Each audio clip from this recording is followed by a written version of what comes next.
How's it hanging, YouTube? This is King of Feral Imps, and today I have Spiritual Beast for a deck profile today. Now, I only got this deck very recently. Huge shout out to J-X for trading me pretty much the core, and I was able to pick up the rest of the cards today, and I've been trying this out, and I'm still relatively new to the deck, even though it's been out for a year, but I really like how it looks. I've always just liked looking at the cards, and now I can sort of at least own them and have them because, as you can tell, as you know, I'm a big fan of Gustos, especially for the lore, and this is the spiritual successor to Gustos. I mean, Elder is just straight up Kamui. Like, how can you not see it? Well, I mean, you obviously see it, but anyway, I'm just gonna very briefly profile this deck. I might not go over it so much, again, because I'm still relatively new to the deck, but I'm just gonna sort of explain some of my card choices, and just kind of have some fun and talk about it. First of all, for monsters is 3 Spiritual Beast Elder, or Kamui. Now, this is the most important card in the deck. You normal summon him, and he gives you a double summon for a Ritual Beast monster. All of the Ritual Beast monsters, the Tamers, and the actual beasts themselves have the effect that you can only special summon one of them per turn, so there's that sort of a drawback, and he only gets his effect when he's normal summoned, so normally that's the big draw to him. I do like that at least lore-wise he does keep the same stats and level and attribute and everything as Kamui, but I sort of wish that maybe he would have been maybe a little stronger or maybe a level 4 or something, but either way, this is obviously just the best card, setting up all your other plays and everything. Then comes 2 of the Spiritual Beast Tamer, Lara.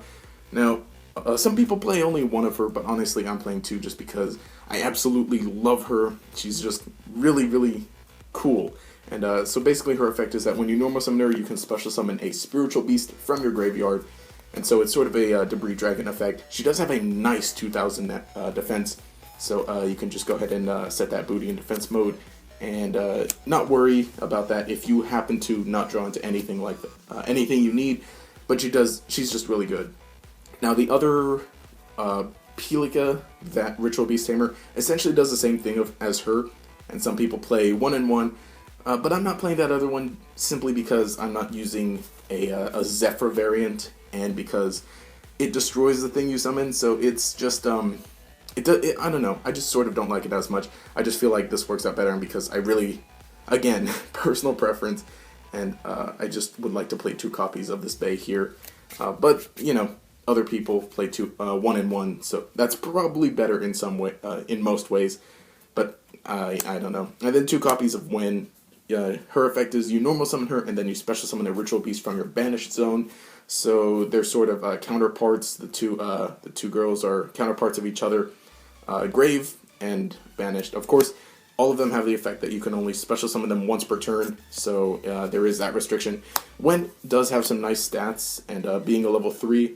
And again, if you do play the other, if you play Pelica, that does allow for Totem Bird setup. But since I'm not doing that, I don't find Totem Bird so good in this build. That's all for the Tamers. Now onto the actual beast. 3 Kanahawk. Now this is the best one. The effect is you basically just can gold sarcophagus any Ritual Beast monster from your deck. So just go ahead and target a Ritual Beast monster, banish it, add it to your hand during the second standby phase after you activate this effect, but you're normally not gonna get that effect off because you'll end up just special summoning it through your shenanigans. And this is just a really cool card. I really do like how everything is, how this whole deck works and how well these 2 work. Now, of course, these 2 cards are the cards that you want to have in your hand. Normal summon, extra normal summon, activate effect to banish another one, and then contact for something, and then start your shenanigans from there. And the rest of your turn just is amazing. I am sort of sad to see that Kamui has to be with this after Falco got killed by or taken over by the Shadows, but whatever, that's a lore story. Next is 3 copies of Rampengu. So he's sort of the second best, I guess, maybe. His effect is that you can banish 1 Spiritual Beast fusion monster from your extra deck, and then you can Foolish Burial 1 from your deck with the same attribute. Sadly, since Ulti Kanahawk is limited, you can't do that with Kanahawk and start setting things up. So it's not as good as it used to be, but it's still decent because you can still get some things going. You can send any of the other Ritual Beasts to sort of thin out your deck if you happen to draw this, and he's not so bad. Then from there is just 2 a Paleo Now he's a good beater, 1800, and his effect is actually good because you can banish a Ritual Beast monster from your graveyard to pump up your other Ritual Beast monsters by 500, but the effect is mostly to keep things in your banish zone and to keep momentum going. And then lastly is just the one pink dolphin, which lets you bounce stuff by banishing a Ritual Beast from your hand, but it's sort of alright. This is sort of the accepted ratio for all of them. Like every Spiritual Beast deck uses this ratio: 3 Kanahawk, 3 Rampango, 2 Lion, and then 1 Dolphin, which I agree, it works out, and I'm liking this so far. Although maybe Rampango could be brought down to 2, but he's fine at 3 for now, and I'm really liking it. Again, also they all have the effect that they can only be special summoned once per turn. So that's it for the monsters. Now for the spells, a lot of 1-ofs: Soul Charge, Foolish Burial, Gold Sart, Dimensional Fissure. Can I fit them all? E-Telly, and then the bonds. Now these all do different things, and I'm just gonna very quickly talk about all of them. Soul Charge, it's just basically good Soul Charge. Now since stuff does get banished, you might not always get to use it, but it's there for when you can, and you can make some good plays with that. The Foolish Burial, because quite a few things actually work out in the grave. And if you get them into the grave, you can at least have them out into play, and you can use them later. When Tempest was here, that was also one great thing that this was a lot better because they worked as food a lot better, but sadly we don't have Tempest. I have seen some people play Gyruda, but I'm not completely sold on that yet. I may try it out in future things. Again, this is just a first build, and I'm relatively new to the deck. 1 Gold Sart because it banishes your stuff, same reason you played it in Dragons, to get stuff in your banish zone and at least to get some effects or to get them out there. Again, it's just great to banish one of your Ritual Beast monsters and just at least get them in play, and to have them to special summon back off of your other things. Dimensional Fissure because we don't really care about stuff going to the banish zone because that's where we want it. It doesn't conflict so much with the Soul Charge because, again, you can actually return stuff to the graveyard, and they all work. If you open this, then things become great. 1 Emergency Teleport because you do play quite a few Psychics under level 3. Now, some people, originally when the deck came out, they played 3. Some people now, they play 2.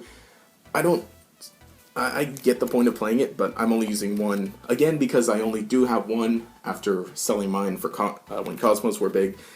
But I don't think I'd really want to play any more because, as far as like room for other things in the deck, and because they don't get their effects if they're special summoned. And again, you can only special summon them once per turn, because if you use this, I mean, they can stay there and you can just let them get banished, or you can normal summon a beast and then contact, but then that's about the extent of your play.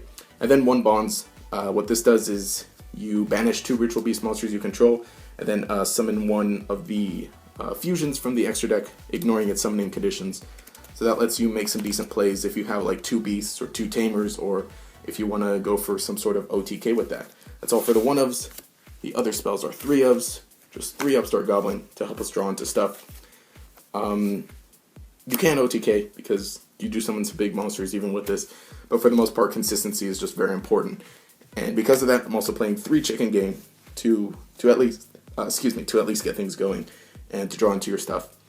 The life point difference from this doesn't always matter because you can at least always set up some good defense at the end of your turn, going into your opponent's turn. So that's sort of the reasoning for it. And also because 2 poor for Maxian, not liking it right now. Now for the traps, all very simple stuff. The 1-ofs are as follows: 1 Warning, 1 Torrential, Cosmos, and then Vanities. Can we fit them? Yes, we can.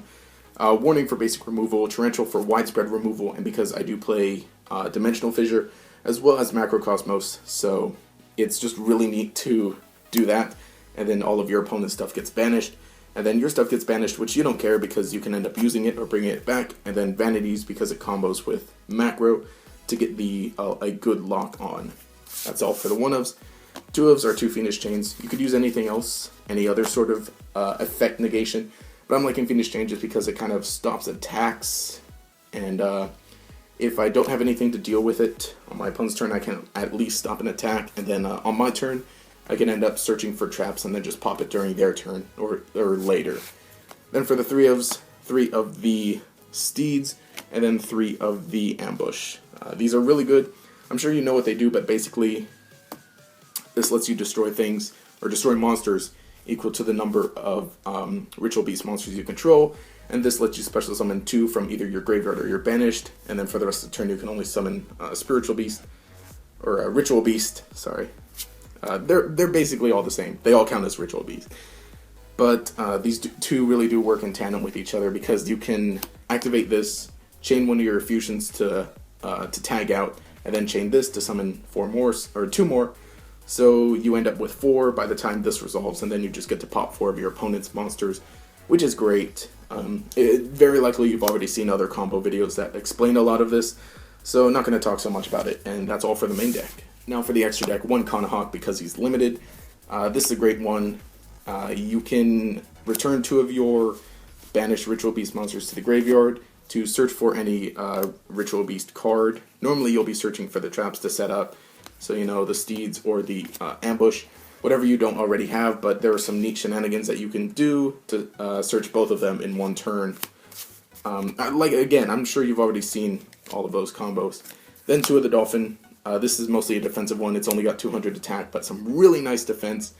And it has the effect that it can't be destroyed by card effects, which is really nice. And again, is good if you happen to have it on the field.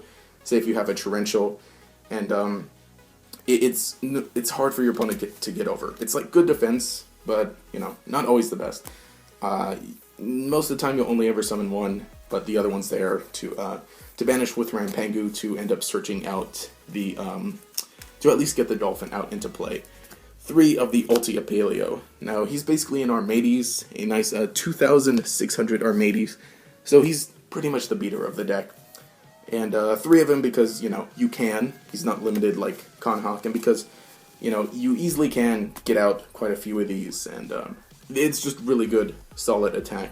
And again, an extra one if you happen to want to banish it with Rampangu to at least get out the regular Apelio. And from there, 2 Gaia Apelio, which is amazing. This one requires 3 cards: a Ritual Beast, a Ritual Beast Tamer, and a one of the ulti guys. But he's just got he's got a good effect that when a card effect is activated, you can banish a Ritual Beast card from your hand to negate that effect. So he's just some really good negation. And then of course you can also summon this off of the bonds pretty easily, because this does ignore its conditions.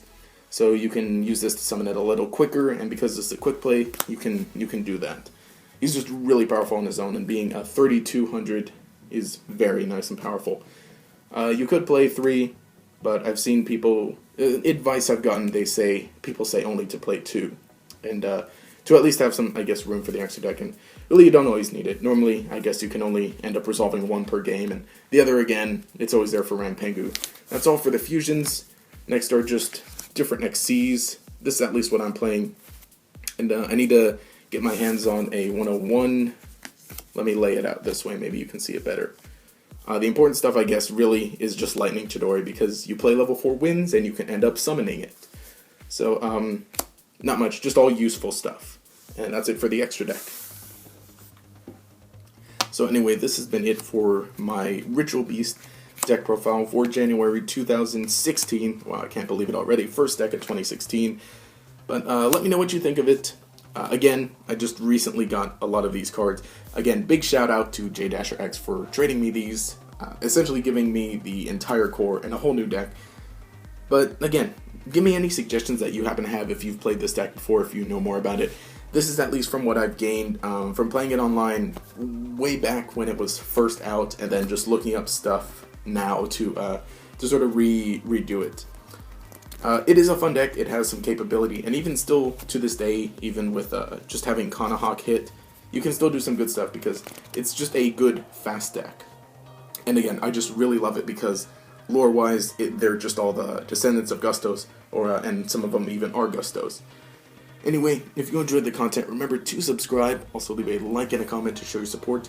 This has been King of Feral Imps. Have a nice day.